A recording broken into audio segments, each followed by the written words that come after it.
Hi all, welcome back to another mini blog. So తమ్ముని birthday ఉంది. అదే రోజు డాడీ వాళ్ళు పూజ కూడా పెట్టించారనమాట. ఒక సైడ్ చూస్తున్నారు కదా, బిజీ అని ఒక సైడ్ కేక్ కటింగ్ అవుతుంది, ఒక సైడ్ ఇంకా వేరే వేరే పనులు అవుతున్నాయన్నమాట. So same day. సో ఇక్కడ అందరు పువ్వులు కూడా కూర్చొని ముచ్చట్లు పెట్టుకుంటూ పువ్వులు కూడా అల్లుతున్నాం అనమాట. సో వచ్చే వాళ్ళకి పువ్వులు, అలాగే పూజ కాడికి పువ్వులు అవసరం అవుతాయి కదా, సో అక్కడ పువ్వులు, అలాగే మమ్మీ వాళ్ళేమో ఇంకా ప్రసాదాలు ప్రిపేర్ చేస్తున్నారనమాట. సో అదే రోజు అన్నదానం కూడా ఉండింది.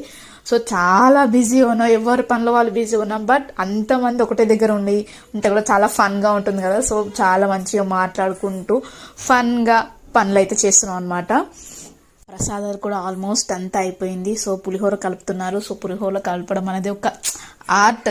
సో అది ఎంత మంచిగా మనం కలిపితే పులిహోర అంత టేస్ట్గా ఉంటుంది కదా. సో ఇక్కడ పులిహోర కలుపుతున్నారు అనమాట. సో మా చెల్లి ఇంకా మా మమ్మీ. సో ఇలా అన్ని పనులు మల్టీ టాస్కింగ్ అనేది అవుతుంది అనమాట. ఒక వేరే వేరే